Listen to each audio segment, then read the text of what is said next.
It's a big moment with a lot of emotions when you hand the keys over to a new driver. We want you to buckle up, slow down, and please no texting while driving. Our family cares about your family, and your safety is our #1 priority. At Dingman's, we'd rather be the best than apologize for anything less. Visit us at one of our 4 convenient locations or Dingman's.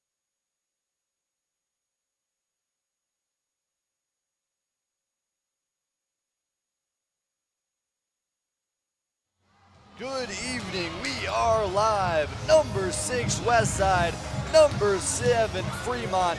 It's the A-7 District Volleyball Final. My name is Jaden Taylor. Alongside me tonight is Tallie, Pease. We're back one night removed from a huge win for the Warriors in the semifinals. Both these teams here are a win away from the state tournament. And both of these teams actually have a chance of winning the wild card slot because of their wild card standings. It really all depends on how this district plays out and how other districts across the metro play out.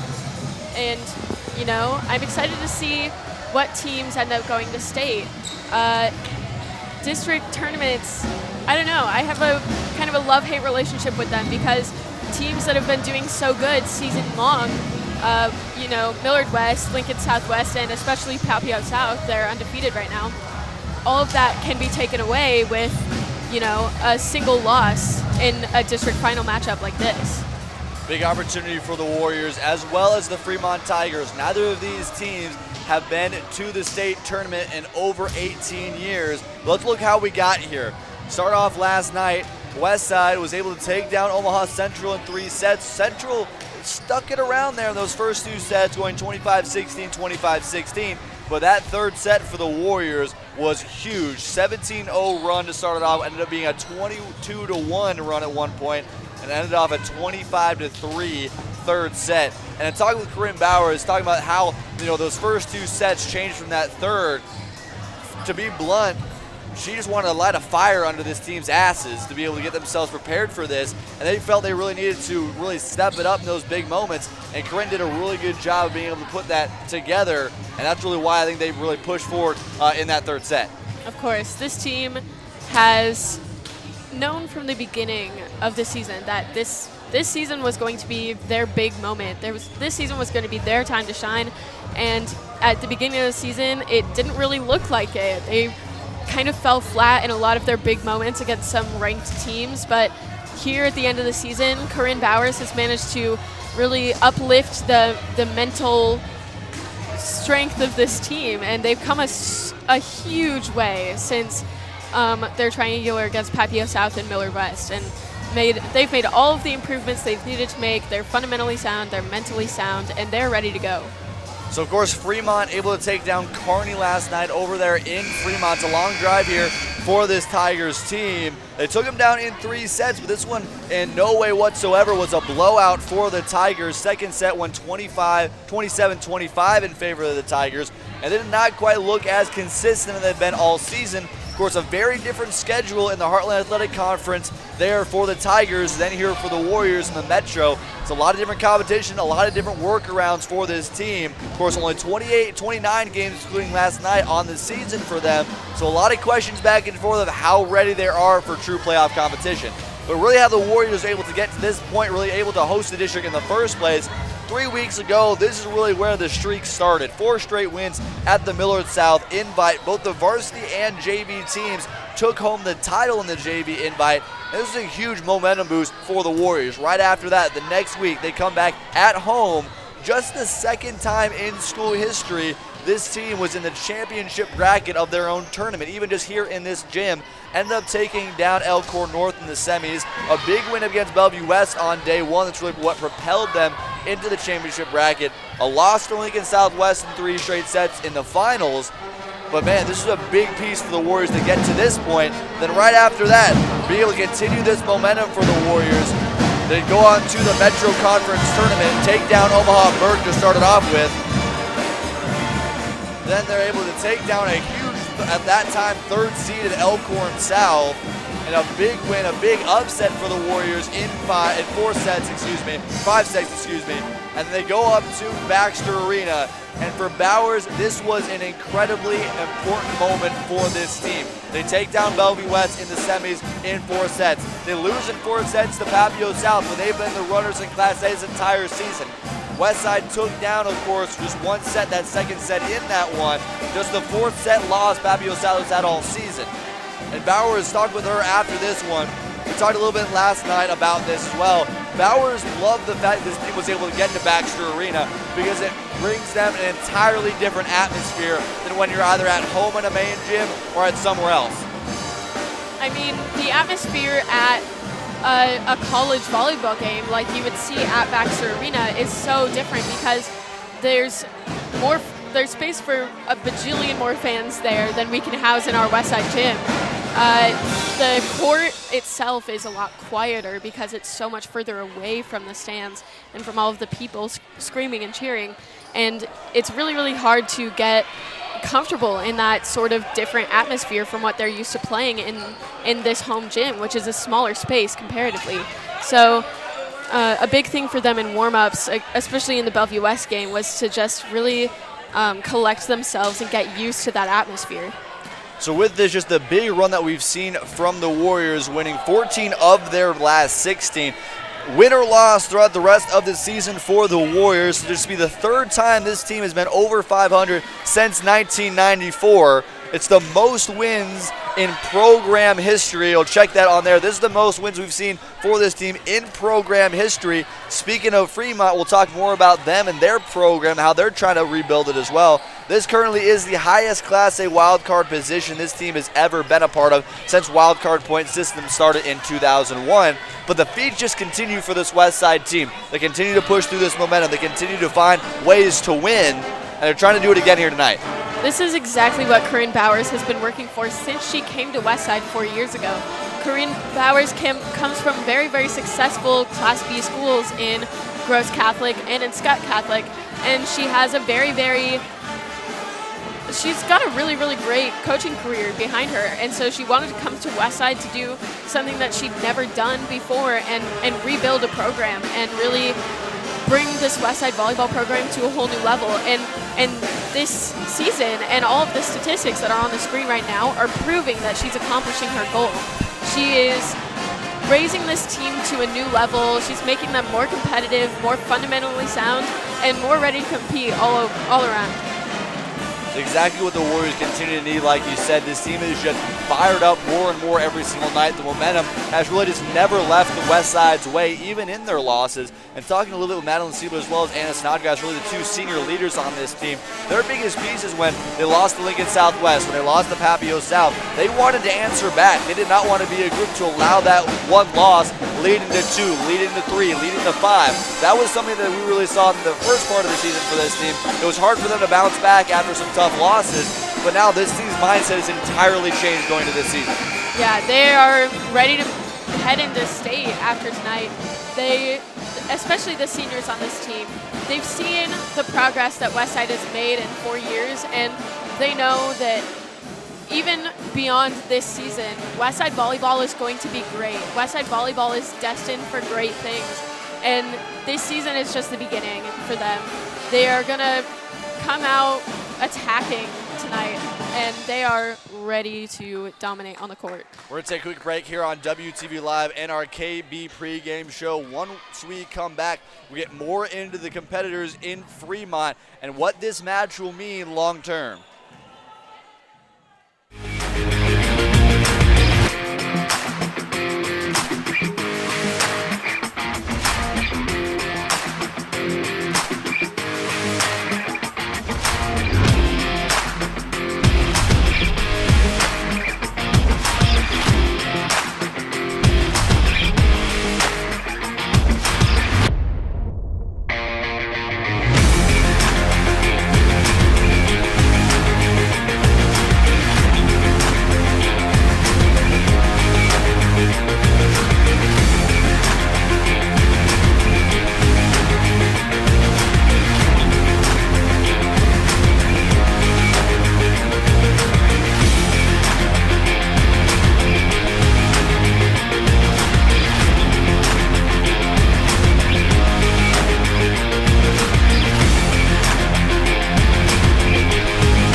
Back live here on WTV Live. 6 minutes away from the start of this one, Westside and Fremont for a trip to the state tournament. Westside looking for their first trip to the state tournament since 2002. The Fremont Tigers looking for their first tournament berth since 1983. And looking at the two teams here comparatively, Westside is definitely the bigger team up front at the net. Yeah, you can see that, Westside's got over 200 blocks on the season, and Fremont only has, I believe, right around 100. So Kenzie Tucrani and Isabella Lamb from Westside have really obviously done their job for this Westside team this season as the middle blockers. And that's something that Corinne Bowers, as a middle herself, has been really, really hanging on to, is that as a middle, your job is to block. Your job is to be defensive, is to help the defense of your team. You are not supposed to be a big player offensively, but Kenzie Tucrani and Isabella Lamb have definitely stepped into their role, which is not something that you really see from Fremont's middle blockers. Tucrani, of course, the Dartmouth commit as a junior so far this season, as of including last night, 100 blocks on the season. That leads Class A. Fremont as a team only has 112 as a team in total.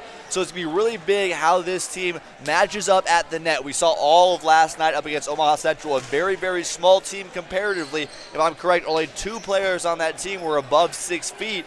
And their setter, like we talked earlier, that was only 5'4" at the net, and a lot of rotations really had them mismatched at the net. I'm not sure if it would be the same kind of instance here tonight up against Fremont, but they've definitely not played that same kind of a factor that the Warriors have had this season. One advantage that Fremont does have is that they're running a 6-2, which means they have 2 setters, and they always have 6 options offensively. That's not an advantage that Westside has, because they're running a 5-1 with Jocelyn Healy as the setter. That means that Jocelyn Healy, when she's in the front row, she is a setter first and an offensive factor second, which means they don't really have a bright side. Now, Westside and Corinne Bowers have done a huge job at combating this, because a lot of the girls on this Westside team can hit from anywhere on the court. We've seen it from Destiny Dunn-Simpson. We've seen it from Madeline Siebler. We've seen it from Samantha Laird. They're just as good out of the back row as they are from at the net. Yeah, we talked about, especially Corinne Bowers talking really before we started off, really after the Millard South invite, talked a lot really before the Warrior invite, how much this team wants to emphasize that back row attack. We saw a lot from Destiny. We haven't seen a lot from we've seen a lot from Siebler, haven't seen as much from Laird, but I think the ability for the Warriors, even though they're working the 5-1, they have a lot of different options offensively, whether you have somebody in the front court near the near side for Destiny Simpson with the powerfulness or the power ability, or if you have Samantha Laird being a little bit more selective, or you really have Madeline Siebler, who is just really, I would say, one of the highest volleyball IQs on this team, especially with the experience that she has in big moments like this. But I think tonight there is not a bigger moment for Madeline Siebler. Of course not. This is the first time in her high school volleyball career that she has an opportunity to take her team to the state tournament. This is huge for her, because she wants to be part of a big Westside program. I talked to her a little while ago about what Corinne Bowers coming to Westside meant for her, and Madeline's mom was on the same team at UNO with Corinne Bowers, and that team went on to win a national championship. So Maddie knows Corinne, her mom knows Corinne, and she could trust Corinne to pull Westside out of the ditch and into this great team that they are now. So what a win here for the Warriors would mean. There's a lot of historical feats we talked about all season long for this Westside team. A win here tonight would be the first time, like we said earlier, that this team will go to the state tournament since 2002. It would also be the first district title since 2002. The Warriors in that year, they were able to take down, they're only a 15 and 18 team, an 8 seed going into the tournament, just barely took down the 4 seed in their district tournament to go into that one. They have not hosted a district tournament since 1994. Also here tonight, if a win that would automatically send them for the state tournament, only the 16th time in school history to be able to go down there. It would also be the 3rd highest placement at the tournament if everything stays where it is at right now. It's exactly what Corinne Bowers' goal was in coming to Westside. She wanted to boost Westside into something that they were not 4 years ago, and she has accomplished her goal perfectly. And for Fremont, although we want to say Westside has not been a volleyball school for a while, Fremont has been the exact same way to even further extent. A win here tonight for them, like we said earlier, first time in the state tournament since 1983. It'd also be their first district title since that year. It would only be their 10th time ever to the state tournament. The only thing that Fremont has over Westside comparatively is a first and only state title. That came back in 1973 when there was only one class for volleyball. We see a lot of similarities between Fremont and Westside because of that.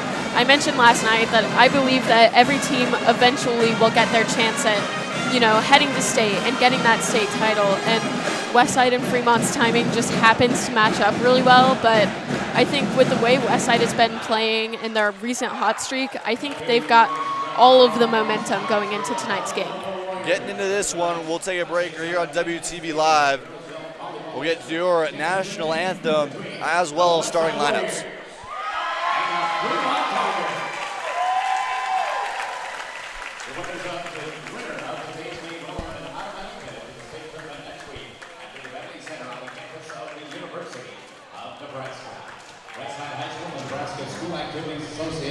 Promote good sportsmanship by students, athletes, coaches, and spectators. We request your cooperation by supporting the participants and officials in a positive manner. We thank you for your cooperation and good luck to both teams. At this time, we'd ask you to please rise as the Westside Band, under the direction of Keith Shoney, will play our national anthem.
Tigers from Fremont.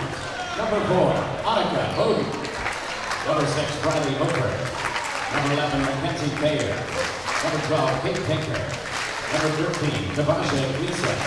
Number 16, Michaela Belmont. And number 17, Jessa Seeley. Here are the outsiders for the Warriors. Number 1, Carly Hanna. Number 2, Nana Snodgrass. Number 3, Kagan Robina. Number 6, Brooke Martin. Number 7, Aubrey Barron. Number 13, Lucy Lowe. And number 17, Eleanor Griswold. And now here's a starting lineup for the Fremont Tigers. 5'8" senior middle blocker, number 5, Maya Bolden. A 5'10" freshman on the right side, number 7, Riley Nelson. 5'9" freshman on the outside, number 9, Maddie Dalton. 5'6" junior also on the outside, number 10, Emma Lee Shepherd. 6' senior center, number 14, Ella Hooper. 6'1" senior middle blocker, number 15, Grace Williams. 5'9" senior, number 8, Elise Escondero. The Tigers are coached by head coach Karen Nelson, assisted by Diane Tice, Becky Hyatt, Barry Maxwell, and Doug Bartek.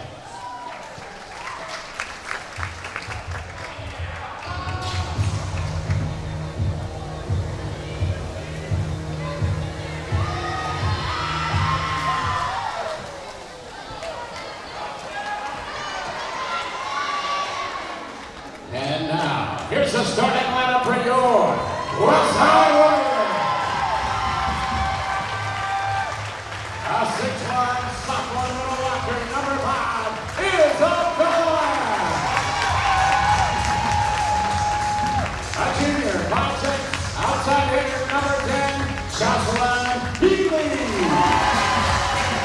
5'11", senior center, number 11, Madeline Siebler.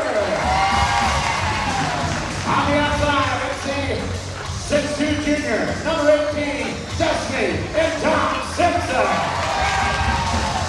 Little longer, 6'1" junior, number 19, Kensington, Jeff Crowley. On the outside, 6'1" junior, number 23, Samantha Laird. And the winner, 5'6" junior, number 4, Daniela Golika. The Warriors coached by head coach Jordan Rollins, assisted by Krista Pelosi, Libby Whittleson, and Jackson Jordan. The officials for tonight's contest are Josh Mulder and Isaac Russell. These individuals are members of the NSAA. Their experience and integrity qualify them to administer the rules of the game. An attitude of good sportsmanship should be upheld by all spectators, players, and coaches, no matter what your personal feelings or loyalties may be in this contest. It's time to volley.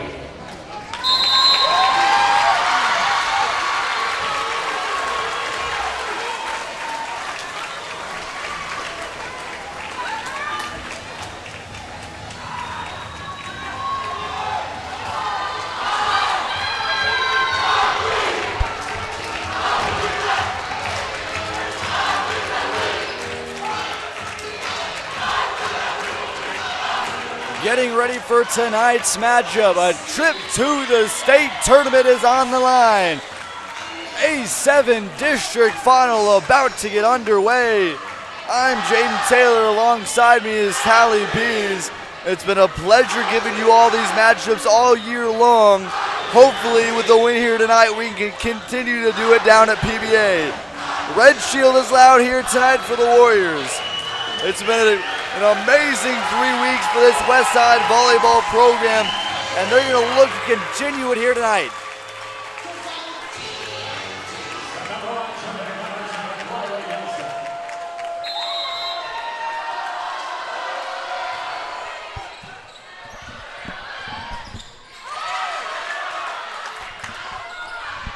Tip just started off from Healy.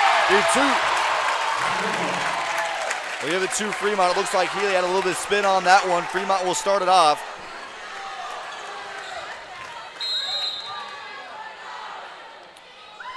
Briley Nelson will serve this one away. Reception there from Siebler. Opportunity now for Isabella Lamb. The middle blocker starts it off for the Warriors.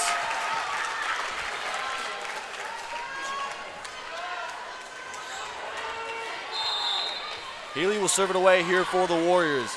Healy this season, 43 aces, leads the team. Talked it all year long. Healy has just been the piece of this team. Isabella Lamb back to back. A kill on the swing and then a beautiful block at the net. And that's what we've talked about all season long for these Warriors. How well can they do at the net? Chicrani and a mix of Lamb have been huge for this team. And I think Lamb has truthfully grown into that spot. She really has in the past couple of weeks. You know, the Warriors in total have had a huge hot streak. Wow, that was amazing. That was Madeline Siebler out of the right side. Holy. Big kill from Siebler, able to first one of the night. And Westside trying to start on an early run.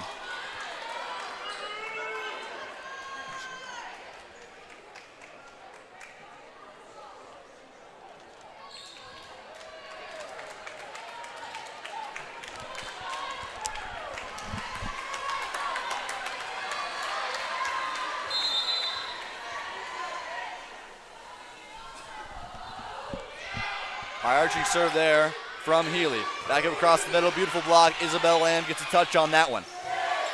Near side for Siebler, and hitting air there for the Warriors. Fremont, the Tigers, about an hour and a half drive here from Westside, and they have shown out.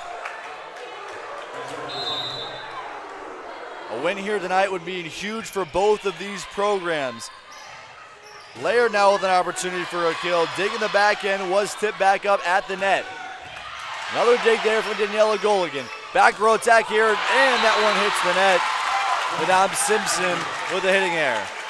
We saw this a little bit last night, though. It takes a couple points for this Westside offense to really get the wheels turning and to gain some momentum. But when they do, it's going to be tough for Fremont. Laird now, that one goes to the net. 3 straight errors for the Warriors. and Fremont is on top. Westside really just needs to dig in here, get the ball back, get the serve, and really turn it on offensively. That one's blocked up at the net. Number 14, Ella Hofer. We talk about how this team is able to use that 6 pieces of offense. Ella Hofer is kind of really in that mix as the second setter with a big block there at the net. Fremont starting off strong here, and that one just barely gets through. Laird able to get her first kill of the night. You can tell Fremont did their homework. They know that Destiny Dom Simpson, Madeline Siebler, and Samantha Laird are all huge at the net. They know that they're going to have to put up a huge block to defend that.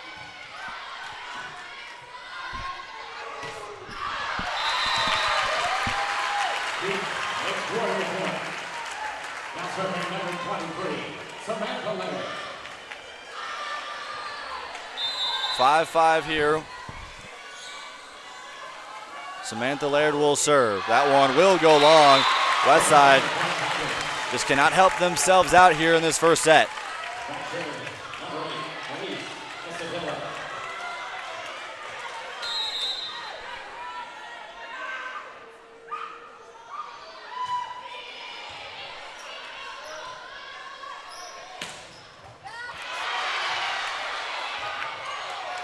The ball goes into the rafters. Madame Simpson able to get her first kill.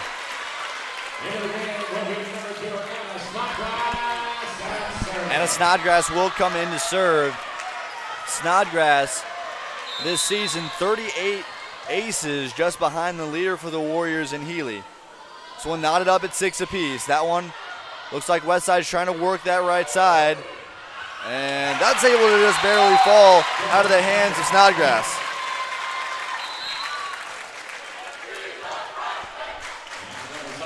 Westside right now just needs to take a deep, deep breath. Anna Snodgrass was close to the line on that one. That ball would have gone out. They all just need to get out of their heads and play the ball like they know that how.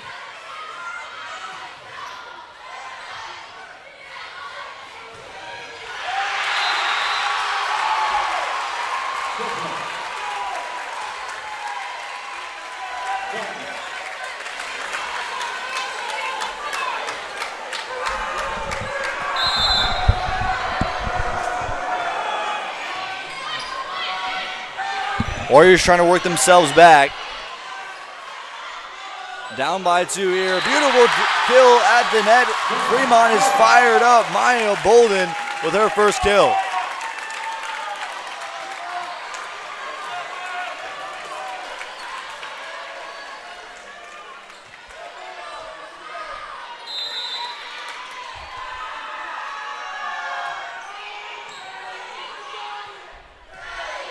Madame Simpson now on the near side, and another hitting error for the Warriors. It really does not seem like Fremont's been winning it. Westside has come out flat. We'll take a quick break here on WTV Live. When we come back, Westside try to get themselves out of a hole.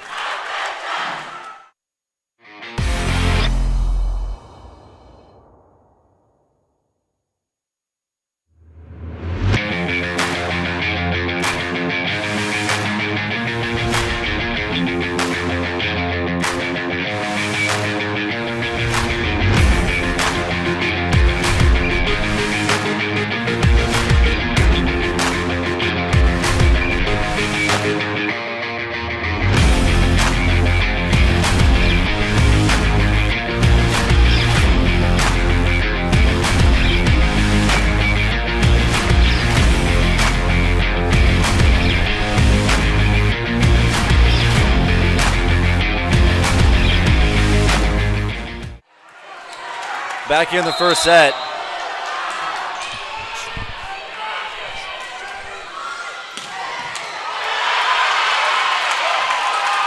Beautiful dig in the backcourt. Madame Simpson looking for another kill. That one's still going to stay up. Fremont is living life here in this first set. Madame Simpson now. That one just goes long.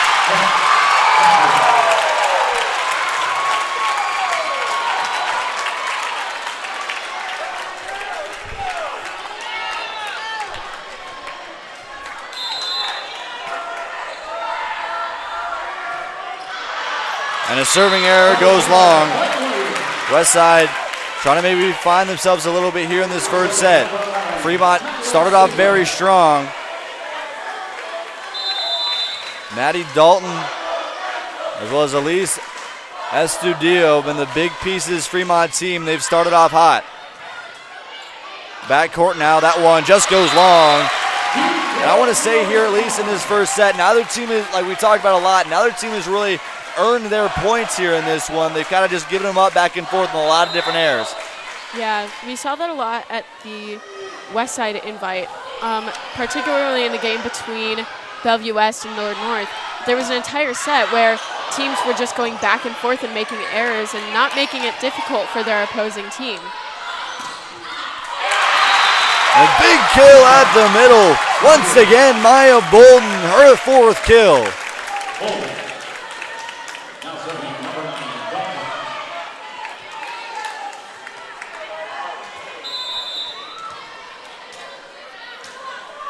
Kate Denker will serve it away for the Tigers. And an ace for Denker.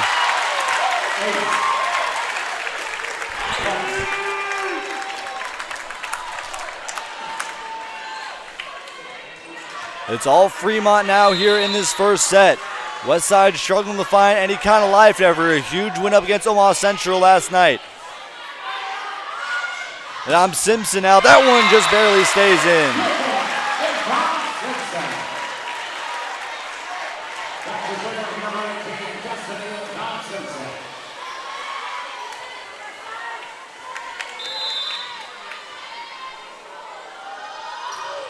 Simpson will serve. Far side now for Gleason. And they'll give it to Fremont. Close-handed dig, excuse me, for the Warriors.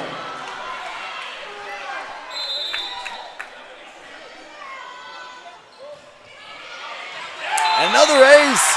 Fremont continuing to pound it on here. They're up by 6 here in this first set. And the Fremont student section is into this one.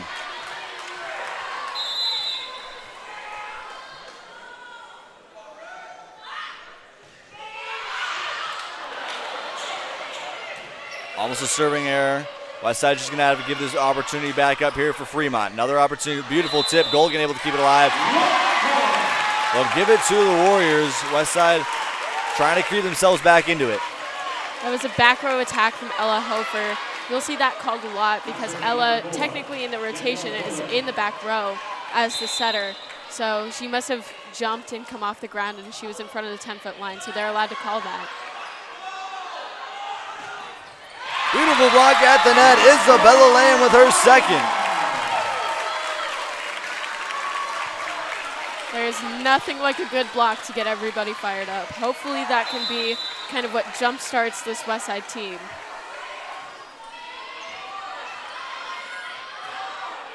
Golgan looking to continue this run. Miscommunication on the Tiger side.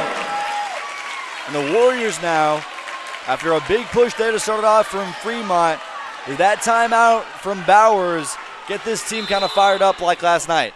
Bowers is a master of really talking to her team and being honest with them. And Bowers is not somebody that's going to hold back for their benefit. And she's going to be real with them. And she, I guarantee you, during that timeout said something along the lines of, "This is not okay. You are better than this. Play to your level."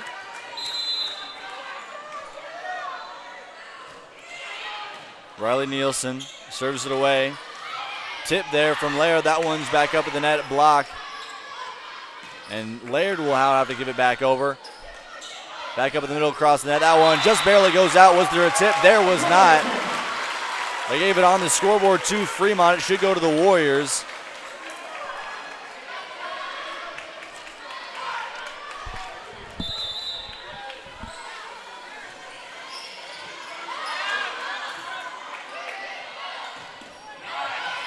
Westside trying to keep themselves into it.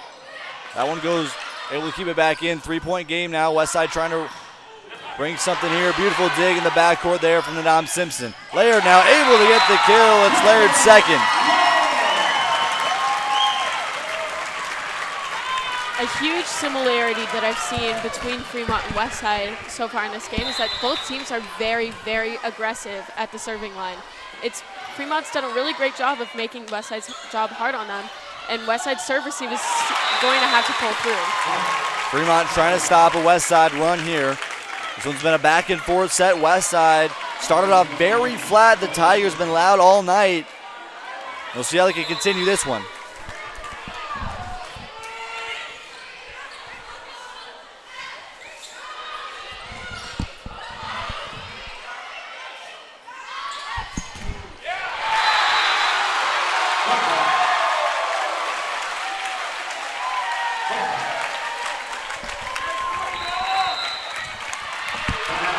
Second timeout for the Warriors. Fremont up by 4 here in this district final, and Westside looking to recoup.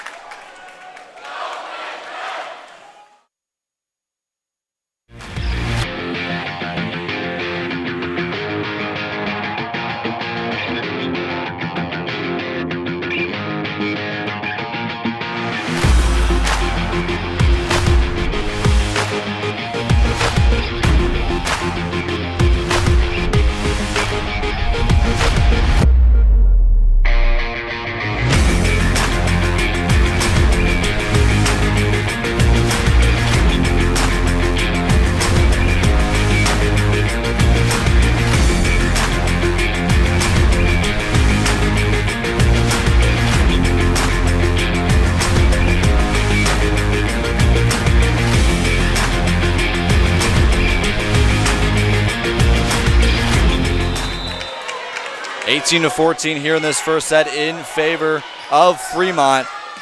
Opportunity there for the kill for Laird. Westside, like we said earlier, struggled here early in this first set. We talked about this yesterday as well. Central really seemed to keep this team going in that first set, and I think really everything changed in the back half of the second set and in the third. We'll see what the Warriors can do here, but a big kill on the far side. Maddie Dalton with the kill. Fremont 6 points away from taking home this first set. Dalton this season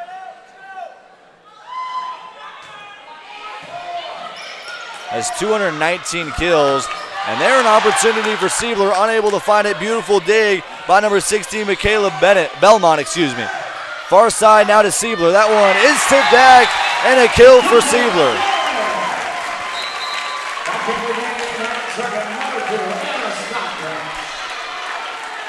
You mentioned earlier how fired up Fremont's student section is. Well, the Red Shield of Westside is here tonight, and they are not going to be quiet. They are going to support their team to the end of this game. And an ace for Laird. Anna Snodgrass able to come in. But an odd night to start off this one for the Warriors. Apologies for any technical difficulties we had. I don't believe we've had any, but been controlled by some. Snodgrass looking to try to have a big run here in this first set.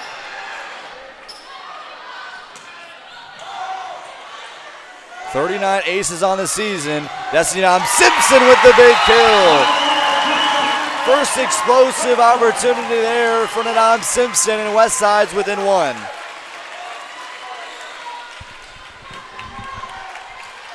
This is exactly what Corinne Bowers wanted coming out of that timeout.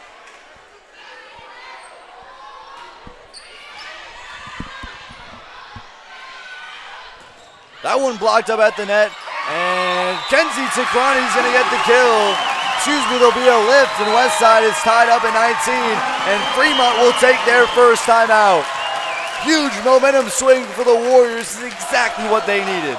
Yes, I think it started with Anna Snodgrass. She's a super, super aggressive server. She's second in aces for this team on the season, and she did exactly what she needed to do at the serving line. She put Fremont's offense on pause because she really disrupted their serve receive, which is the base that you need to run a good offense. So Anna Snodgrass at the serving line, and then Westside's offense has taken a level up in the past couple of points, and Fremont's really going to have to try to come back from this. So big thing here for the Warriors. They started off somewhat sluggish up against Omaha Central. We've seen this be a little bit of a recurring theme. Is this going to hurt them down the road when we see them possibly at state? I think it's something that Corinne Bowers is trying really hard to combat, and especially in high-stakes games like they would see at state, you have to start as soon as the game starts, because losing a first set puts you one set behind, and it puts you in a tougher position as the game progresses. Siebler now, that one will fall. Madeline Siebler makes it number 3, and Westside takes just their second lead of this first set.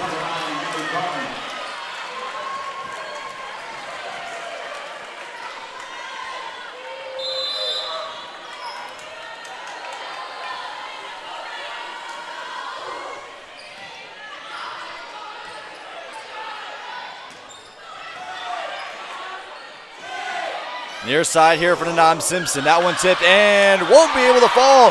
Beautiful dig, Braylee Nelson. And Westside's going to have to adjust, and Healy cannot keep herself at the line. 2 touches there, and Fremont's back tied at 20.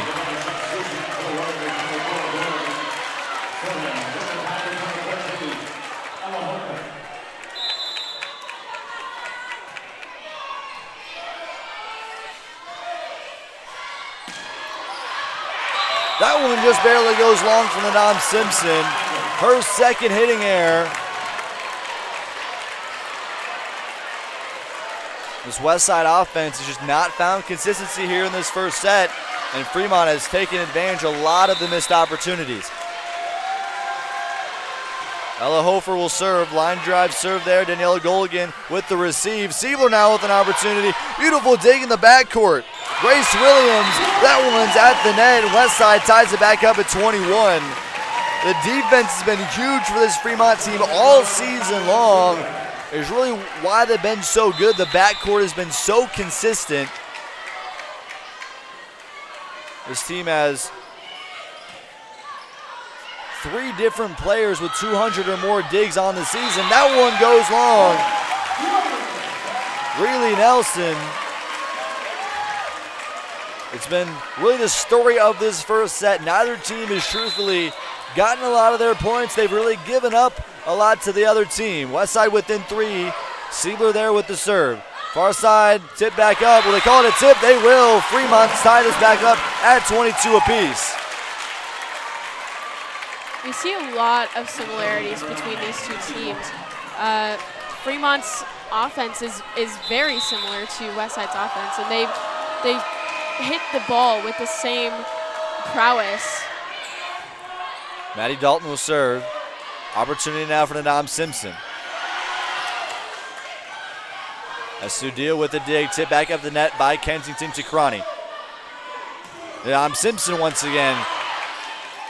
Fremont's been consistent at the net all night. That one just barely able to stay in from goal again. Tip there from Healy. Westside's defense has to get back set. Another shot here for Nanam Simpson. That'll be a tip and it'll go long. Denker tried to keep it back up, but just went over her head, and Fremont's going to take their second timeout. It's been a back and forth first set, and it's hopefully what we see all night. A trip to the state tournament on the line. 2 points away from the Warriors to take this first set home.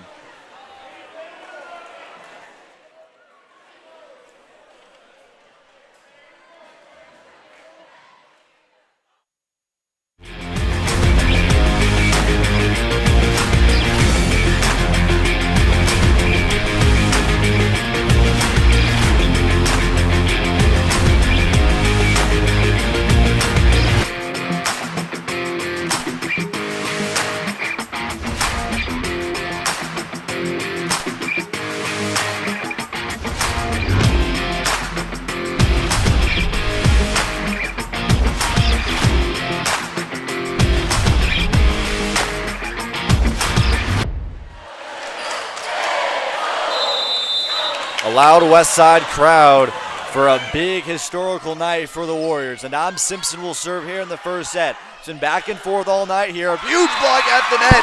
Kensington Tikrani put a roof on that one. Westside within one. I love that you just said that. I'm sorry. The Nebraska volleyball fan in me is so happy. And Simpson will serve for set point. Tigers trying to play spoiler. That one will fall.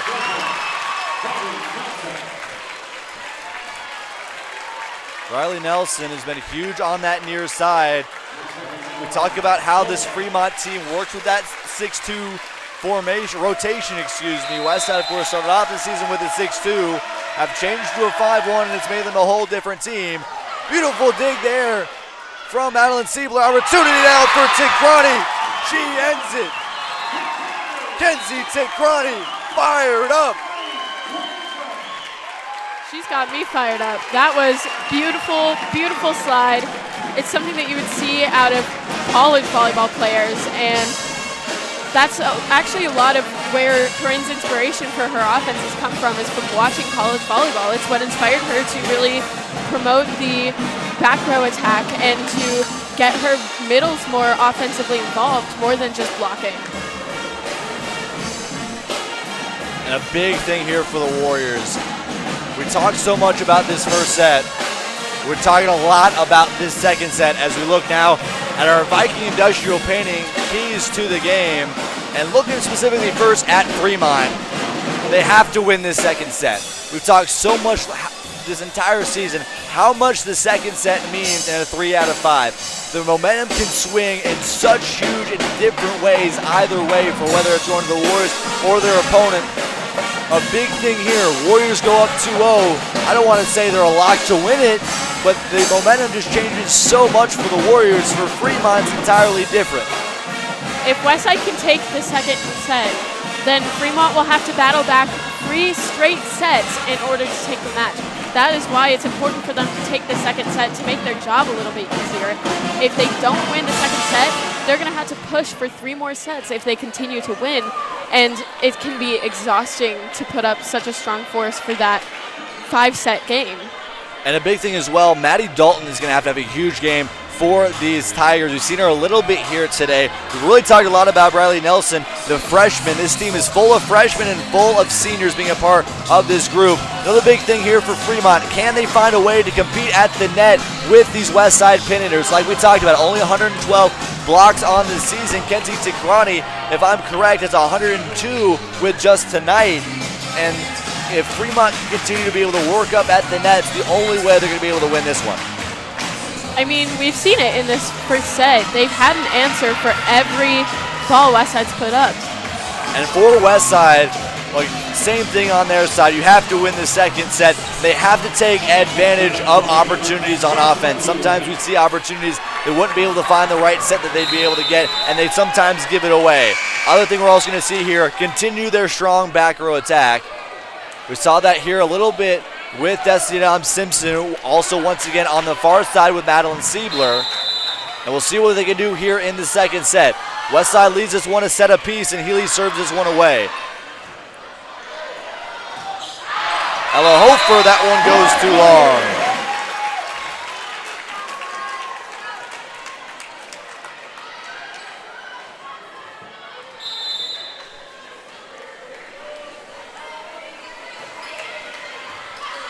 Healy once again, near side now. Kind of arching kill there. Still back up at the net. Isabel Lamb, who's rotated in, brings it back over.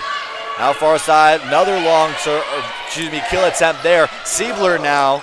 Beautiful dig in the back court. Anna Bowden. Or Annika Bowden, with the dig in the back court. That one tipped and will get down.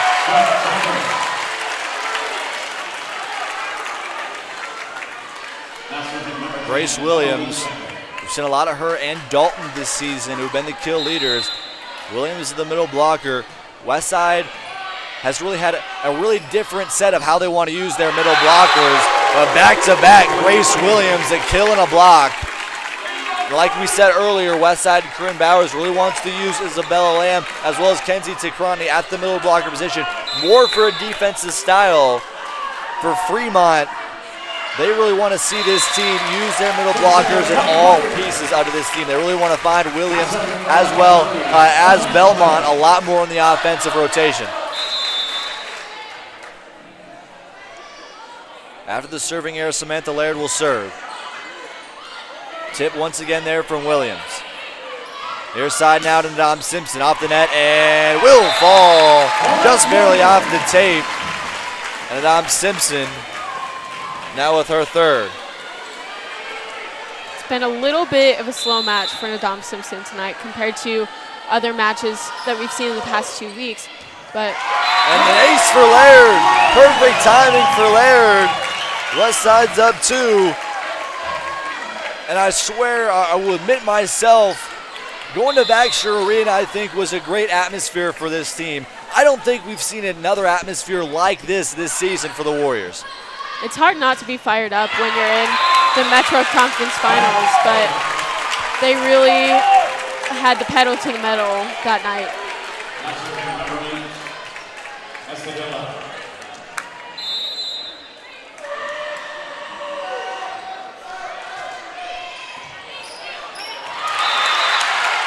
That's the deal with the ace.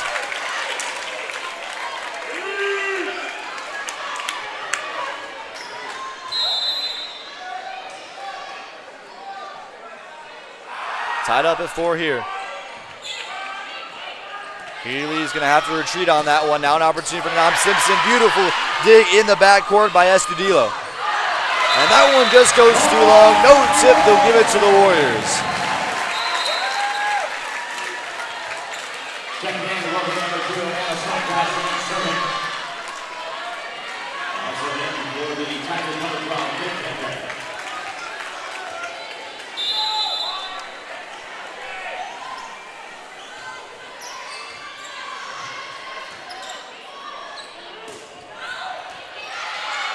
Snodgrass in the backcourt there with the dig. Backcourt there from Nanam Simpson. That one goes too long. Fremont, they'll give it to Fremont. They'll say it was tipped. I'll admit I did not see that one there, but the two judges in the middle, Siebler will go to protest this one. I did not see any spin change whatsoever on that ball, but they'll give it to Fremont, and it's tied back up at 5 apiece. And Simpson with the hitting error, and Fremont's up 1, and once again, just like the first set, both these teams being feisty. Something that you'll see a lot in college volleyball is one of the things that they can challenge is a touch, whether it be a touch on the block or a touch before the ball goes out. And it's why college athletes kind of have an advantage, because in high school, you can't challenge those kind of calls that people don't agree with. So having the serving error, Westside tied up with Fremont at 6. Warriors able to take the first set, 25-23. That one blocked at the net. Riley Nelson, she's been the name we've seen all night for the Tigers. And Essingham Simpson is somewhat quiet here.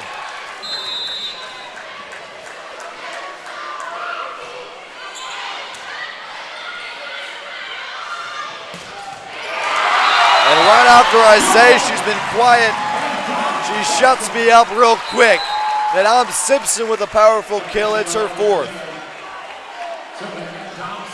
I am a firm believer that when Destiny Dom Simpson puts everything she has into a kill, there is nothing that the opposing team's defense can do to stop that ball from hitting the ground. More touches there. We thought it would have been a block from Kenzie. Actually came off the tape. Westside up by 1 now. We'll see if Nadam Simpson can start a run here for the Warriors in the second set.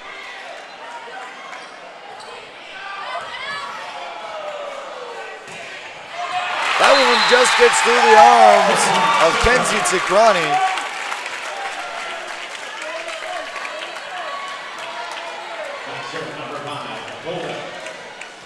Michaela Belmont with the kill.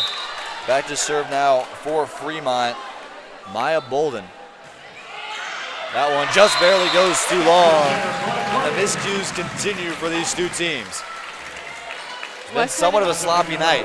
Westside and Fremont have really been point for point here, but it's not because of their fantastic offense. It's because both teams are really making, you know, mistakes that a fundamentally sound team should not make.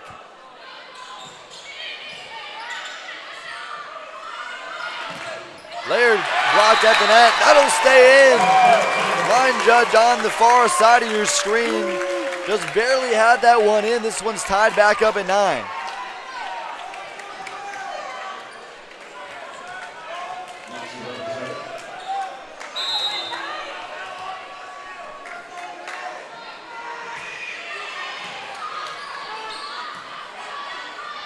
Laird now, beautiful tip and execution. Smart play there by the junior. It's exactly what Laird needed to do. If there is a wall in front of you, all you had to do is dink it over the wall.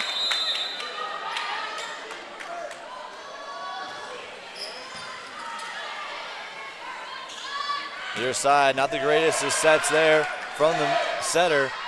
Laird now, another beautiful opportunity for Laird. A smart tip. And then a beautiful retraction of that one. She thought she was going to rear back, but kind of lets go, and has the decoy. And Westside's up by 2.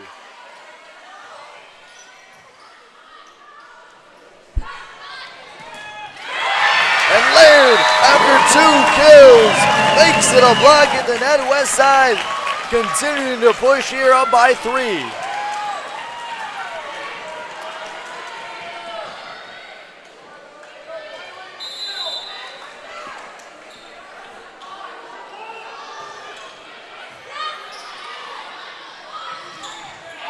Beautiful dig there from Healy.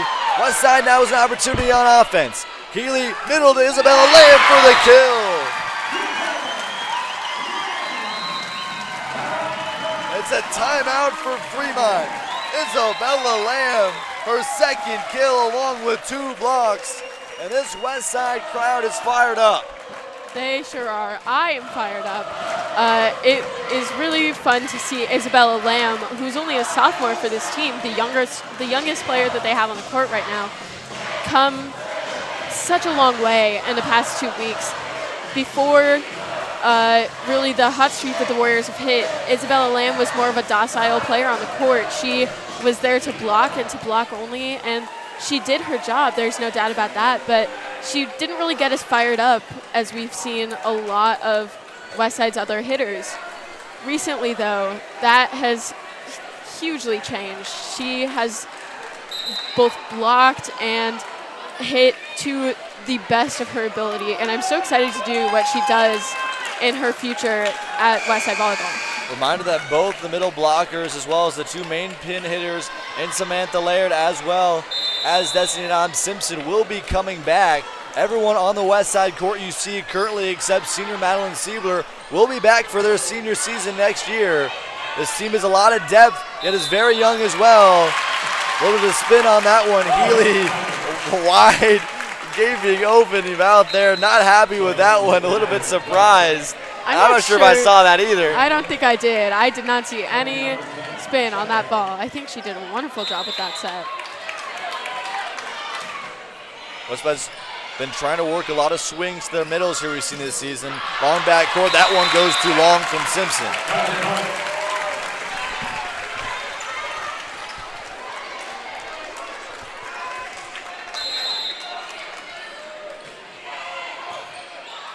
Seems like Fremont is trying to target Dom Simpson a little bit in that backcourt. Siebler, dig there from Estudillo. Isabella Lamb now with an opportunity. Beautiful dig. Michaela Belmont in the backcourt. And Westside now another opportunity on offense. Block at the net. Looks like it was, Williams. Another dig. This rally keeps going.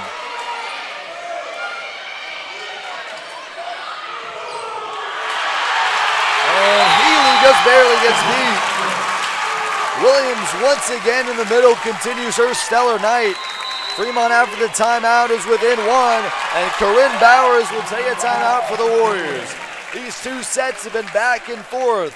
We'll take a quick break here on WTV Live. Once we come back, Fremont trying to make a push.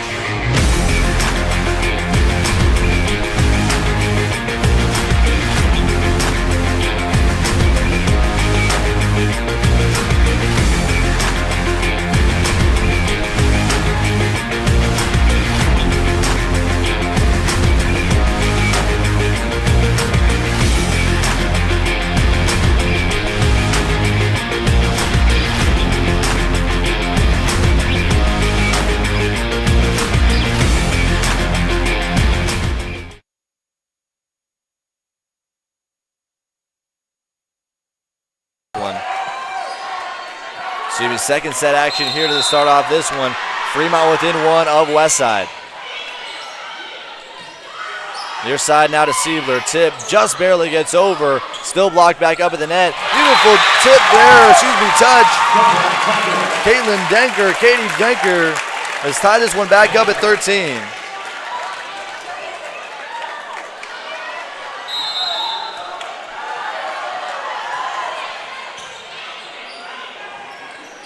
Isabel Lamb blocked back up. Far side now to Samantha Laird. Fremont able to keep it alive.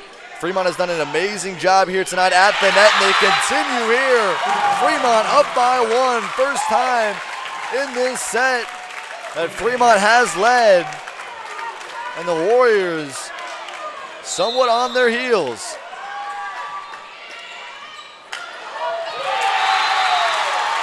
And an ace for the Tigers. Continually trying to target Adam Simpson in the backcourt. She has not had her normal night. Just her first receiving error. And we'll look at her once again. Far side now to Samantha Laird. That one's blacked back up at the net. Goodness gracious, the Tigers been so big at the net once again. Grace Williams with the block. Tigers up by 3. The biggest question we thought of all night long going into here would be, could the Tigers compete with the Warriors at the net? And they've been doing so just fine here, specifically in this second set. Laird now, that one will just barely fall. Barely got on the tips of the fingers from Grace Williams and fell just in the middle hole between the rest of the Tiger defenders. Fremont's definitely done their homework coming into tonight's game. They know exactly who Westside's big hitters are, and they know exactly how to put a stop to them. But something that Corinne and this Westside team does is switch up their offense so smoothly and so efficiently. So on that one, you saw Samantha Laird come out of the middle, which is not something that she would normally do.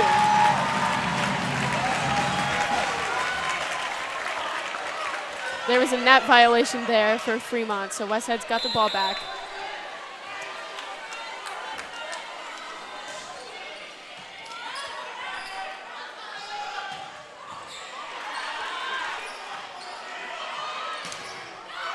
Simpson off the tape once again.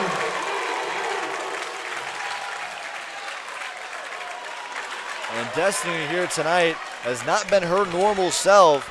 Fremont, we talked about in our Viking Industrial painting keys to the game tonight, how important it would be for the Tigers to both shut down these Warriors at the net, as well as be able to put some points up as well. They've been doing a great job tonight.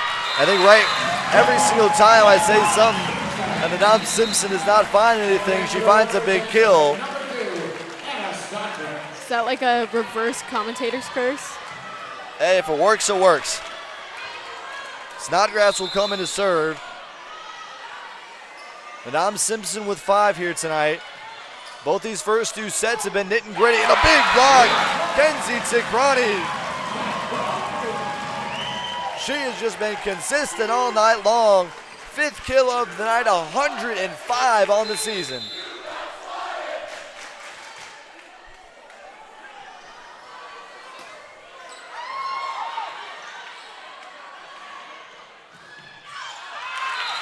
And off the tape and out, Westside regains the lead. We talk so much about volleyball being such a game of runs. This has been the story all night long for these two teams. Snodgrass will serve it away once again. Keeley able to get the dig. Near side now to Nam Simpson. That one unable to fall. Kate Denker able to find it. Keeley there with the dig. Miscommunication, and Nam Simpson and Snodgrass went after it. And Fremont tied back up at 18.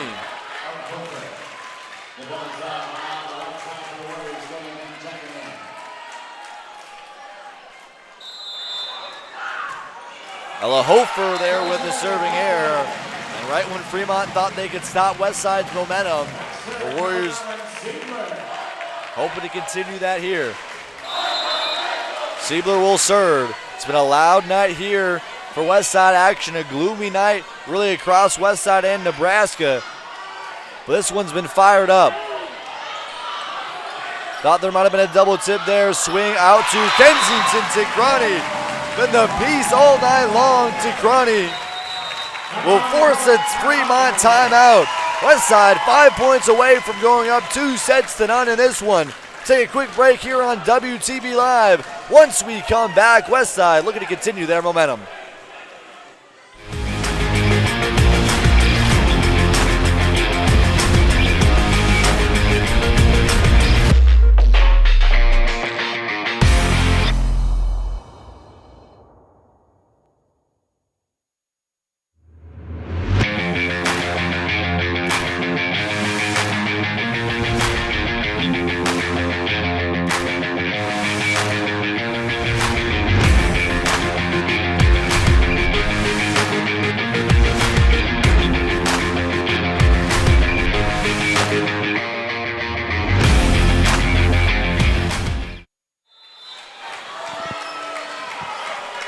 Ticrani will check that 3 blocks on the night, 2 kills. She's had some big momentum swings here for the Warriors, and Fremont right out of the timeout is able to get a quick point. Kate Denker, although is lined up as a setter, we talk about working that 6-2. She works herself as well as a right side hitter, allows another opportunity offensively. Another piece offensively for these Tigers. Nam Simpson, not quite adjusted there. Far side now. Beautiful dig there from Madeline Siebler. Westside will have to give it away once again. We'll look to retreat in defense. That one just barely stays in. Fremont has tied this one back up. It's been a coaching battle all night between Fremont coach Karen Nelson and Westside coach Corinne Bowers. Both trying to rebuild programs to state tournament potential and looking to cap this season off with a big win either side tonight. Nam Simpson for a 3rd try and a net violation. Fremont takes the lead now for the 2nd time here in the 2nd set.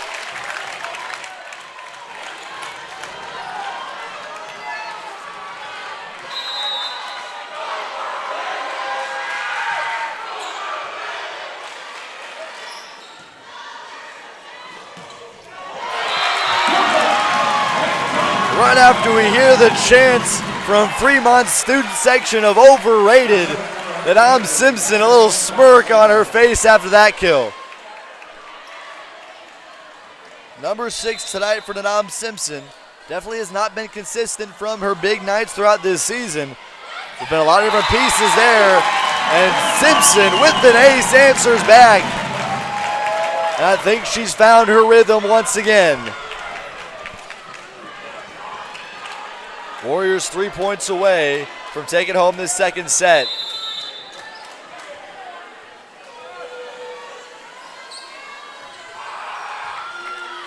Line drive serve once again. Fremont's going to have to retreat. That one is the hitting air. Westside within 2.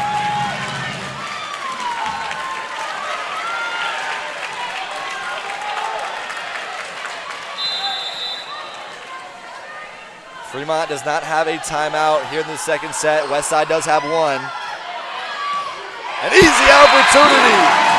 Destiny Simpson with 3 beautiful serves, and Laird there with the kill.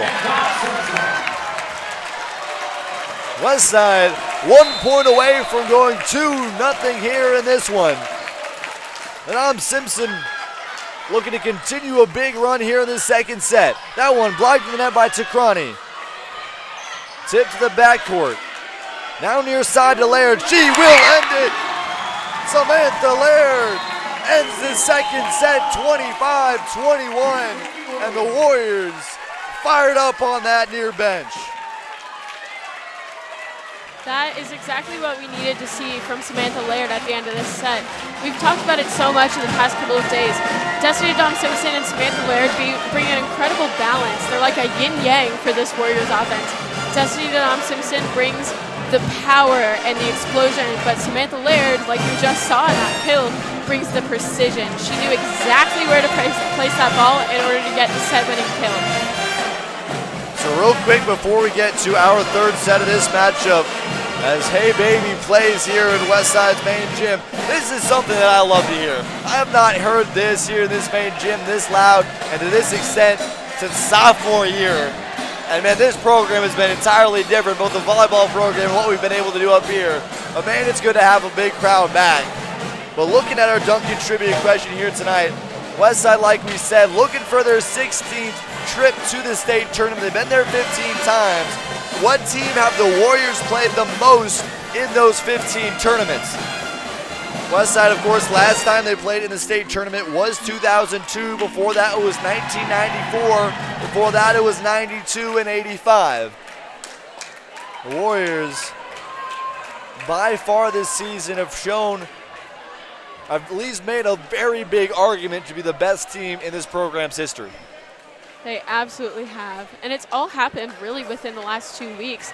At the beginning of the season, we saw a lot of potential from this team because of their addition of Destiny Simpson and because of really who their big offensive, names are. And you've got Samantha Laird, Madeline Siebler, who are both leaders in the state in terms of kills last season. And then you add Destiny Simpson, and a lot of people had so many expectations from this Warriors team at the beginning of the season. Despite those expectations, though, they were trying to combat questions of who their setter would be and how their defense would really work and combat some of the top higher ranked teams that they would play.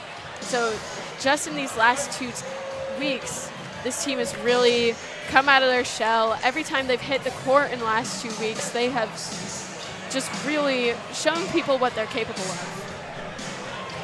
Of course, hashtag Dunkin Trivia on Twitter replied to Westside Wire's most recent tweet. First correct answer will give you a $10 gift card to any Dunkin Donuts in the Omaha Metro and Council Bluffs area.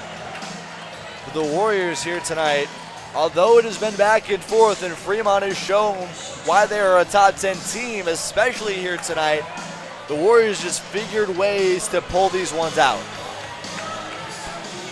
Something that the Warriors players are so proud of is that throughout the season they've been able to overcome some of their losses, and we've seen that here in these first 2 sets. They've had a couple times where Fremont went on big runs, but Westside was always able to dig themselves out of those holes and come back and prove that they are the strongest team on this court right now. The Tigers will serve to start off this third set. Have a long way to go to make this one interesting. Down 2 sets to none. But they have been fighting all night long. Swing now to Isabella Lamb, digging the back court. Another dig there from Madeline Siebler. The defense being big here on both sides tonight. But Samantha Laird starts off the third set where she started the second. Had 2 huge kills and a block to end off that second set and starts off this third one with another kill of her own. It is her 9th of the night.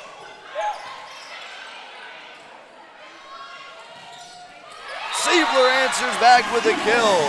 Haven't seen her since the first piece offensively, since the first part of the first set.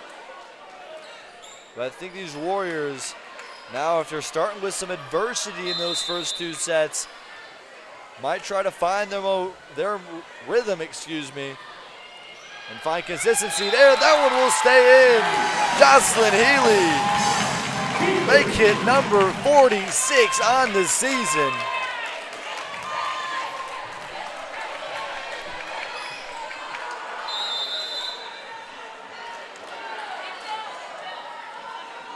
Warriors trying a big momentum push to start off this 3rd set. Big one here, that one blocked at the net and will fall. Madeline Siebler at the net.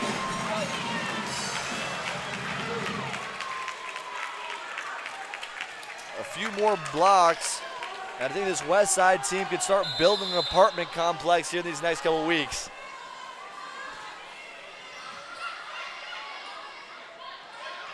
Near side, that one tip. Nadam Simpson able to keep it alive with the dig. Got to lay into the ground in the backcourt.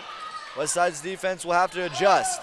That one will just get through the hands of Samantha Laird. Ella Hofer able to get the first points of the 3rd set for the Tigers. See Corinne talking to Isabella Lamb after that one. She was just a little bit slow getting to the outside to close that block.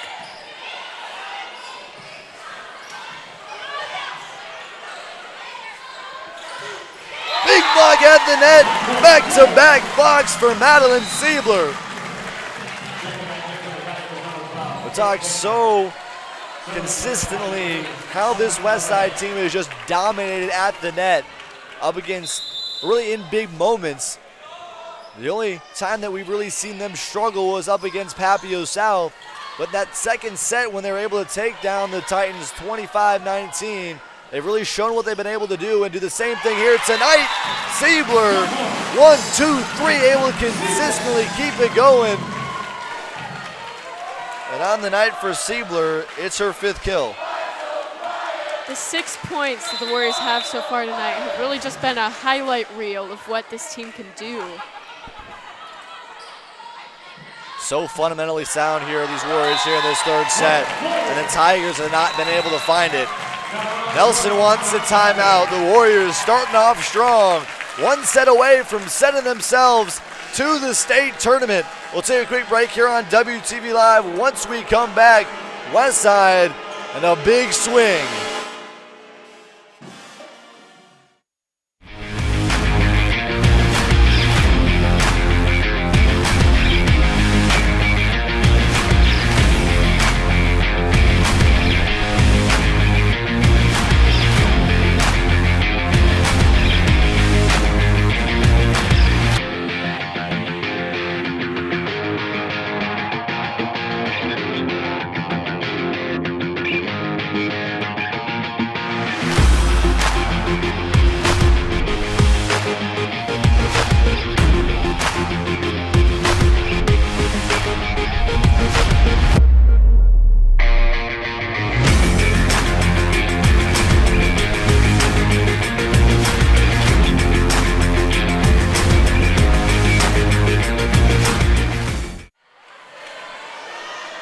Westside in a 7-1 run to start off this 3rd set.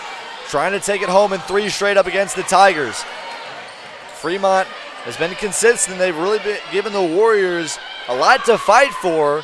The Westside has just continually figured ways to get points in big situations. Now Simpson blocked at the net. Nobody in the backcourt there for the Warriors.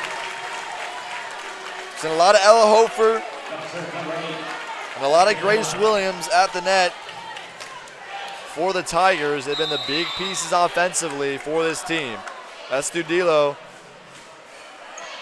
That one goes long in a serving error. And out of the timeout, we'll see how this Coach Bauer's team can continue their winning ways. Snodgrass to serve. That one just barely gets down in between Kenzie Tigrani and Anam Simpson.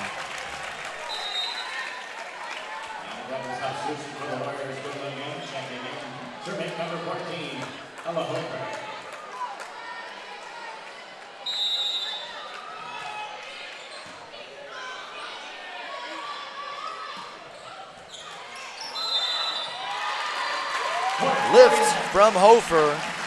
Westside's up by 6. Adam Simpson, after a quite quiet first set and a half, made some big plays in the back half of that second set to really propel the Warriors to take home that second set. And now another opportunity for her. Adam Simpson with the kill. Make it number 7.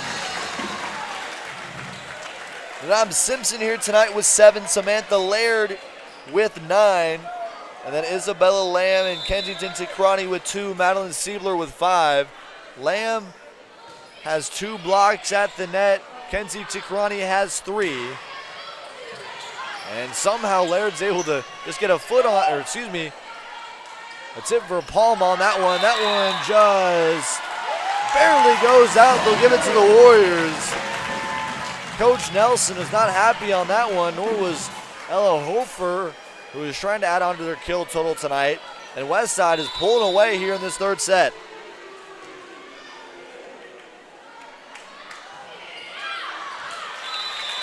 That one goes too far for Madeline Siebler.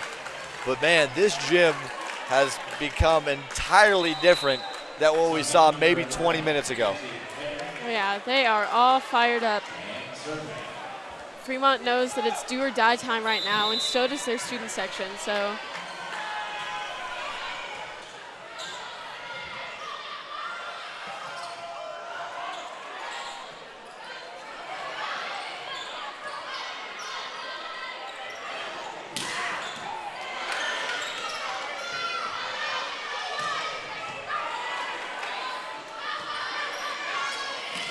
Simpson with the tip. That one will go out off the block.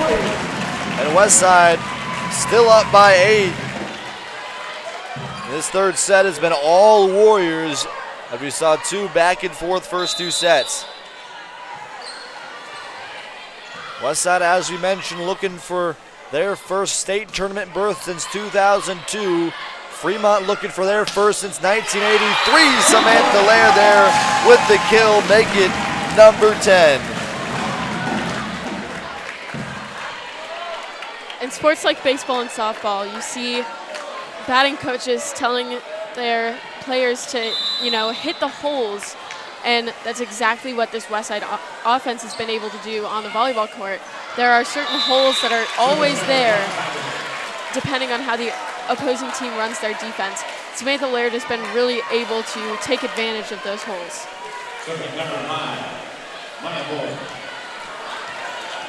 Trying to look around Class A for updates.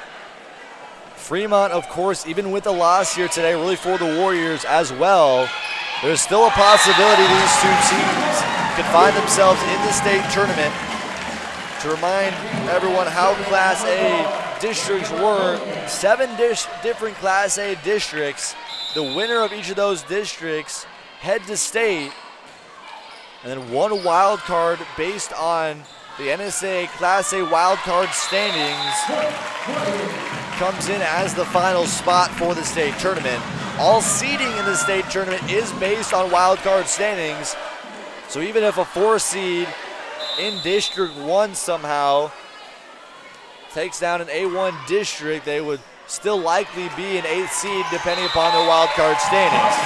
So Fremont needs here tonight, if they are looking to be in the same situation they are now, would need to make sure that the district number 1 seeds in District A1 through District A6 need to win their matchups here tonight for Fremont to be the final wild card. If any one of those first 6 spots in front of them somehow lose tonight, Fremont would be jumped away from their big opportunity and have their season cut way too short for how this team has been playing. They have matched Westside point for point so far tonight, except for in this third set. In this third set, we're seeing not similarities, but Westside's been able to get a lot of really long, really big runs like they did in the third set last night against Central. So hopefully this Fremont team can do what Central did not do last night and really move beyond their lost points and bring it back and play to Westside's level. the biggest matchup to watch, which really could be a concern, is the A6 district, Papillion La Vista hosting that one. Lincoln Pius, who's the number 2 ranked team in the Heartland Athletic Conference after their conference tournament just a week and a half ago, is currently tied with Papillion La Vista at a set apiece. They currently are down 15-11 in that third set. So, of course, if somehow Lincoln Pius is able to win that one, Papillion La Vista would be the final wild card spot, and the loser here would be headed home for the rest of their season. We'll continue to give you guys updates all night long. Surprising that a lot of athletic departments are not putting out a lot of tweets on tonight's district finals, but trying to find however we can.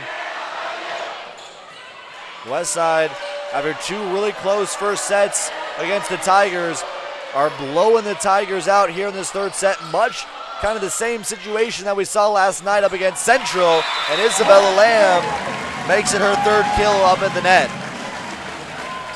The Warriors 7 points away from punching a spot to the state tournament.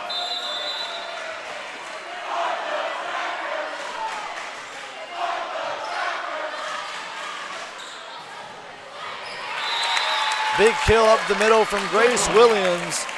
Maybe a point now for the Tigers to find some kind of momentum on their side. They're going to need a long run, not just to make this one interesting, this set interesting, but this match overall.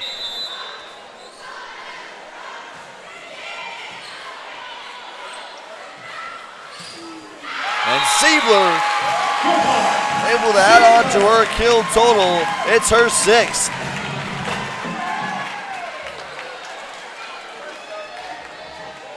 Update over at Papio South up against Marion. Marion was a team that had a lot of aspirations for the state tournament. As an ace there from Samantha Laird. They're currently down 2-0 to Papio South. The Titans have been the team to beat all season long. An undefeated 36-0, number 3 in the nation. Westside, one of only 3 teams to take even a set from the Titans. Beautiful dig there from Jocelyn Healy. Now far side of Nam Simpson. That one just barely goes too long. Westside fans calling for a touch on that one, and there may have been one on the block. But regardless, Fremont's libero will take the serve. Another update as Gretna is taking on Bellevue West. That is our other key matchup to watch here tonight for the wild card standings. That one just barely goes in. Nam Simpson, number 8. Gretna and Bellevue West. Bellevue West took the second set up against Gretna. That would be another matchup to watch. If Bellevue West, the 2 seed in that district, is able to take it home, it's goodbye to any district losers.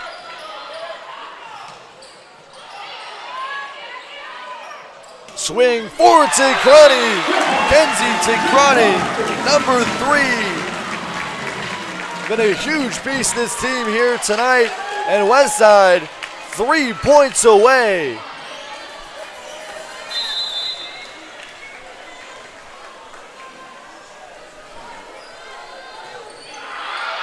And a Snodgrass goes too long on that one. And Fremont trying to keep themselves respectable here in this third set.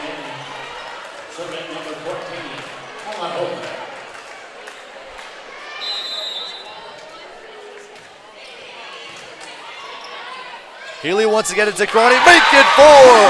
Kenzie Ticrani, the Dartmouth commit junior, has been livid all night long, and she's dancing around up at the net. 2 points away from the Warriors.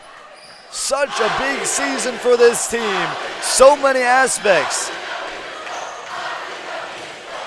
And that one just barely goes out. Fremont's head coach Nelson not happy with that one. The Westside 1 point away. It's been 19 years. 19 long years for this program. Westside 1 point away from heading back to the state tournament.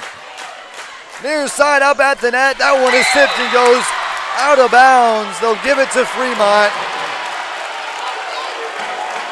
Westside fans not happy with that one.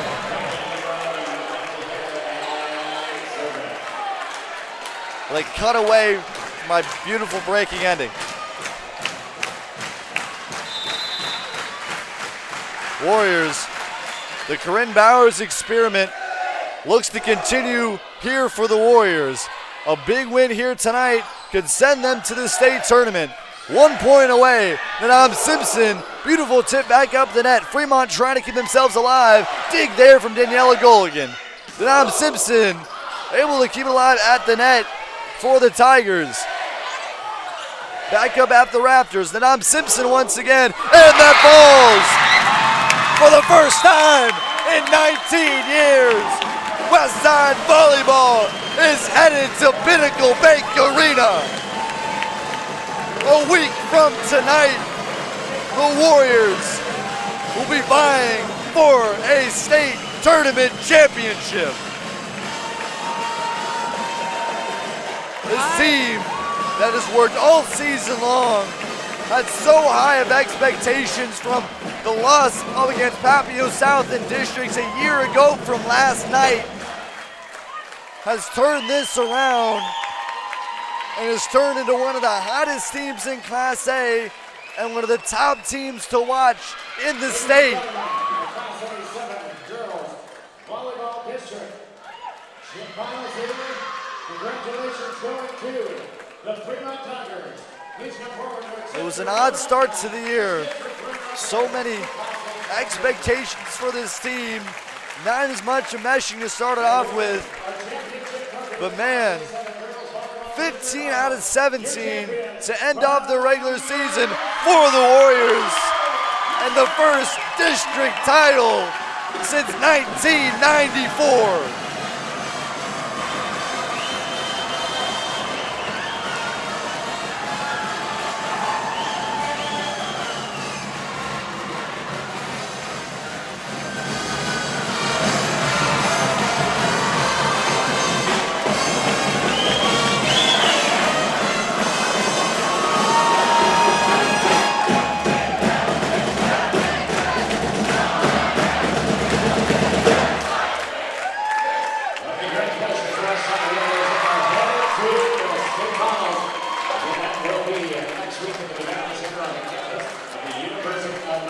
So a lot more updates to look at tonight to see if Fremont will survive and find themselves in a wild card position next Wednesday.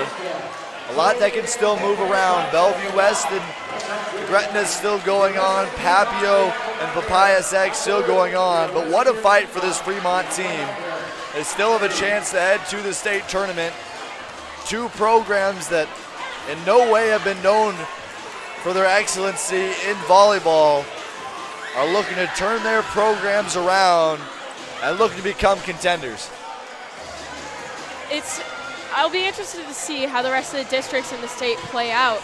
Like I mentioned at the very beginning of this, district tournaments tend to be where it's a make or break for a team. For teams like Papio South or Millard West, if they lose their district championship game, they could, give up their ticket to the state tournament. So in losing this match tonight, Fremont has got to really, really pay attention to what goes on in other districts. There's a lot of opportunity here for the Tigers to still find themselves in the tournament a week from tonight. We'll take a break here on WTV Live. When we come back, we'll get you guys to the KB postgame show. We'll get a talk with the four seniors of this team and head coach Corinne Bowers. Westside wins their first district tournament since 1994 and are headed to the state tournament for the first time in 19 years.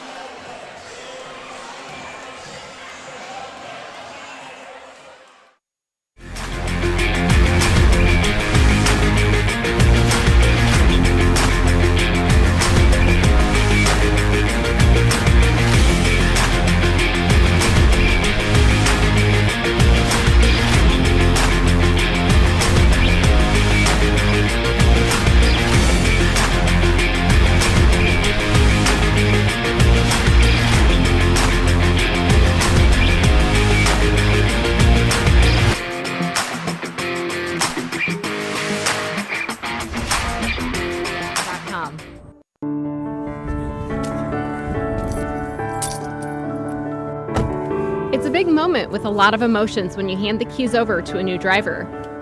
We want you to buckle up, slow down, and please no texting while driving. Our family cares about your family, and your safety is our #1 priority. At Dingman's, we'd rather be the best than apologize for anything less. Visit us at one of our 4 convenient locations or Dingman's.com.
tonight on WTV Live.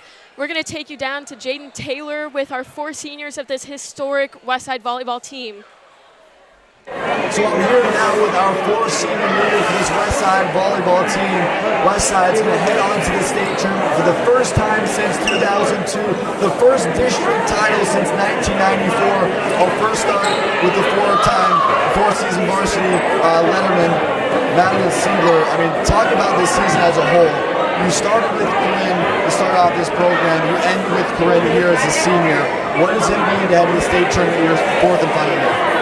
Just finally. I mean, I feel like this has been a goal and a dream of mine all my 4 years, and to know that every year we've gotten closer and we're finally here this year, and with this group of girls who I love so much, and we've just had a great season together. It feels amazing. It's great. So now we'll go to senior Brooke Martin. So Brooke, with this team overall, this depth has been such a big piece of this team overall when it comes to being able to win in crunch time and being able to be such a lively team. Because on the bench in games, this team has just been so lively throughout this entire season. How has this team just really been able to keep that chemistry? We really truly just love each other and we work together as a team. Like during school and everything, we support each other. We just have good chemistry and we're all up to work for it. So. It's the same question here, Anna. I mean, you kind of had a different role, a different piece in your role for this team, and I think you've kind of been that really fun piece of this team, kind of silly, laughing piece of this team.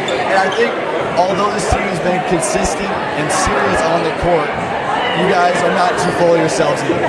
I definitely think that we all have our very unique personalities, and we all really let those shine through. We all are ourselves, and we also are a family. We know we can be our true selves around each other, and we know we have that ultimate trust within each person, so we're able to put it all out. So now, Carly, from your experience here, the Westside team, I mean, the history that this program has been continually pushing forward. This is the most wins this program has ever seen, the biggest winning streak this team has ever seen in the last 16 games. What does it mean to be really one of the senior leaders in a team like this? Being a leader is really great. So in practice, we really practice really hard. We have a model for each other, so we really practice and plan for each other, and we work shoulders up, so working on our emotions and playing for each other. So a big thing with that, I mean, we talked so much about Bill Extra being your guys is kind of the mindset coach throughout the season. For all 4 of you, I'm going to go through the line. How much has that meant, and how much has the new style of culture meant to all of you? It's pretty much everything. Everything about volleyball and everything it is a mindset. You have to work all in for it. So it's really important. Yeah, I mean, we've seen a lot of success the past couple of weeks, and part of that has obviously been on the court and clicking, but mostly we've just been working on our above the shoulders, or what we call it, a lot of the season. And that's really what's put us over the top the last couple of weeks, and really what got us to the Metro Championship. And like Anna said, just being all in for each other, and that allows us to just put it all out on the court and be successful. It's really nice because we're able to know that we all have worked on above the shoulders, and we all know what we're doing dynamically, so we're able to have all the pieces to the puzzle and be able to play to our best ability, and once again also put it all for each other. We love Bill. Bill comes in maybe twice a month, and we really love how he's working on the shoulders. All right, so final question here. I'll specifically go to Madeline for this. What is the biggest thing to look for the state tournament? I mean, there's so many top talent. You'll likely see Lincoln Southwest in that first round. You've lost them 2 times this season. I know when we were talking, you talked to our writer, Tallie, Pease, how much you want to beat Lincoln Southwest, how bad you want to beat this team. What would a win up against Lincoln Southwest mean, not just to you, but for this program as well? It means so much. I mean, I think we haven't beat them in all my 4 years here, and it's always been close. So we've already played them 3 times, and we know we can beat them. I mean, we know how to beat them, and doing it at the same time and just being perfect to top it all off, and we know we can do it. So it'll just take grit, which we have, tough defense, which we have, and fearless attack, which we have. Thank you guys so much. Westside senior leaders, a big piece of this team. Westside is headed to the state tournament next Wednesday at Pinnacle Bank. I will actually be down there commentating that one. It'll be a great match to go. You guys can watch that on the NFHS network. It is $11 subscription to watch that one. We'll send out all the information on Westside Wire. Keep up with the updates. It's been such a fun season here at Westside to be able to bring in this team, how good this team can continue to do, and looking to continue and bring a state title home this next week. Ready?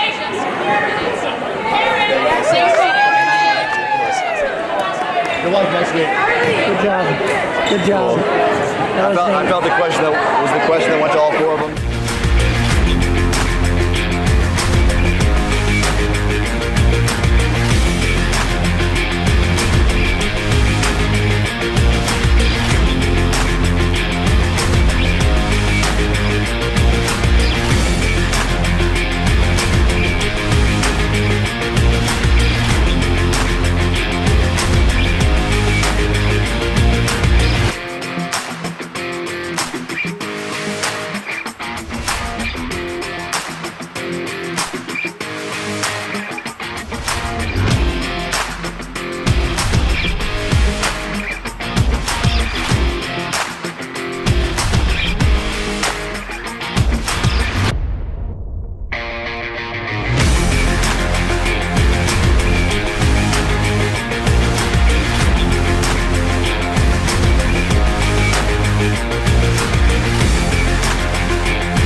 Back to wrap up this one here on the KB postgame show.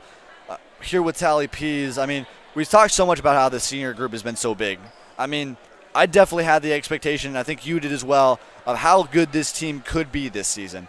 And I think those first 3 weeks of the season, they in no way whatsoever, I mean, we're living up to that expectation. I think a lot of pieces on this team would admit that. I think a lot of pieces to the coaching staff would admit that as well. But there's been just this huge flip since that Millard South invite 3 weeks ago.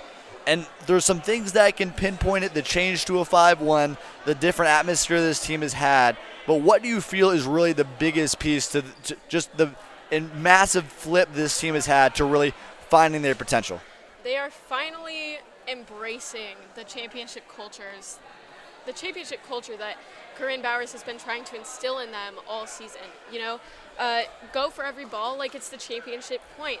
Play for each other. Really don't get yourself stuck on those mental errors, those mental mistakes. That team has done that so well in the past couple of weeks, and that's why we've seen such a hot streak from them. So going into the state tournament, you'll likely either see Lincoln Southwest, possibly an Elkhorn South, possibly a Millard West as well, before we get into the Dunkin Trivia Question. But what is the biggest piece for this team to be successful in the state tournament?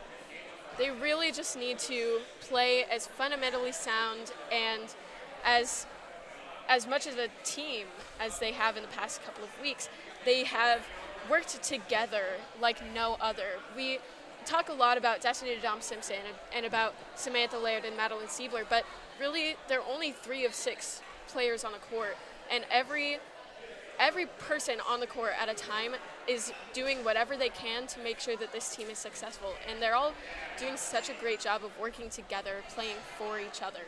So a week from tonight, Westside will be down at the state tournament. We believe there will be a 5 o'clock matchup up against Lincoln Southwest. That will be, I believe, if I'm correct, on the North Court at Pinnacle Bank Arena. All quarterfinals and semifinal matchups are at Pinnacle Bank. All championship matchups will be at Devaney, which is a huge crowd, a huge atmosphere, not just for collegiate volleyball, but for high school volleyball as well. I think the biggest thing I talked about, Corinne, after that Metro Conference tournament is how much they wanted to be in that Metro Conference tournament, in those semifinals specifically, to get themselves a piece of what championship volleyball is. How much do you think that has helped them get in the mindset for next week? Well, in that Metro Conference volleyball tournament, they really proved to themselves that they are capable of playing to the level of Papio South and Bellevue West.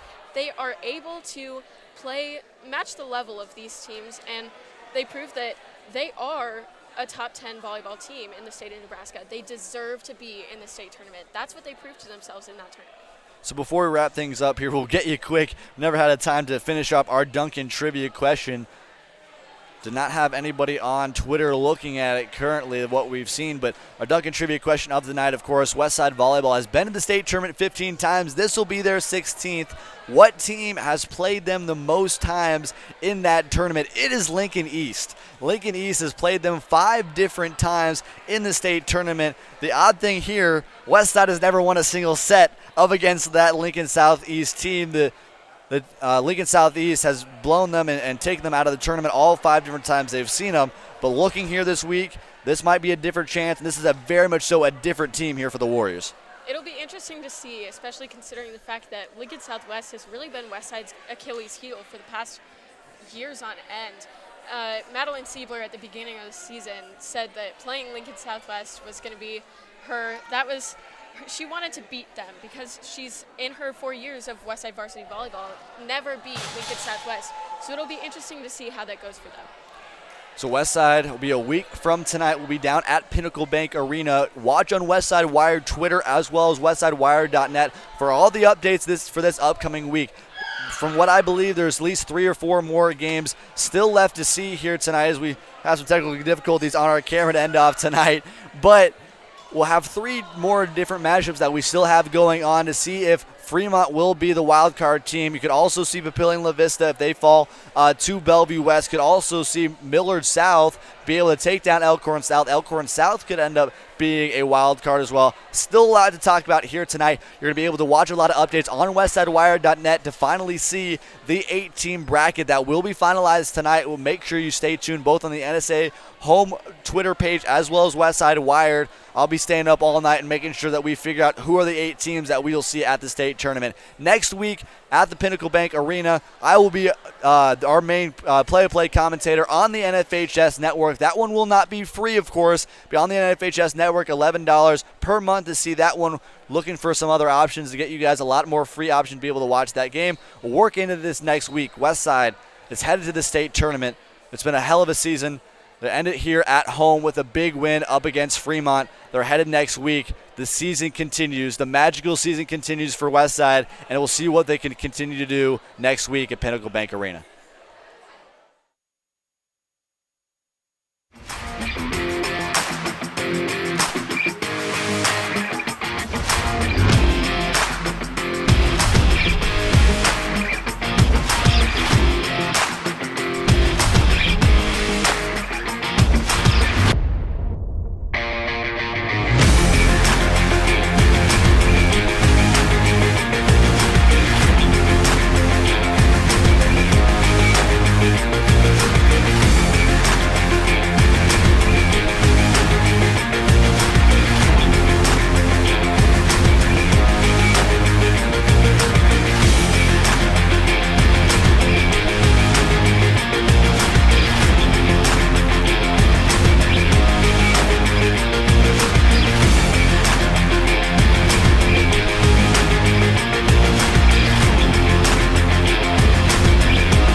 moment with a lot of emotions when you hand the keys over to a new driver. We want you to buckle up, slow down, and please no texting while driving. Our family cares about your family, and your safety is our #1 priority. At Dingman's, we'd rather be the best than apologize for anything less. Visit us at one of our 4 convenient locations or dingmans.com.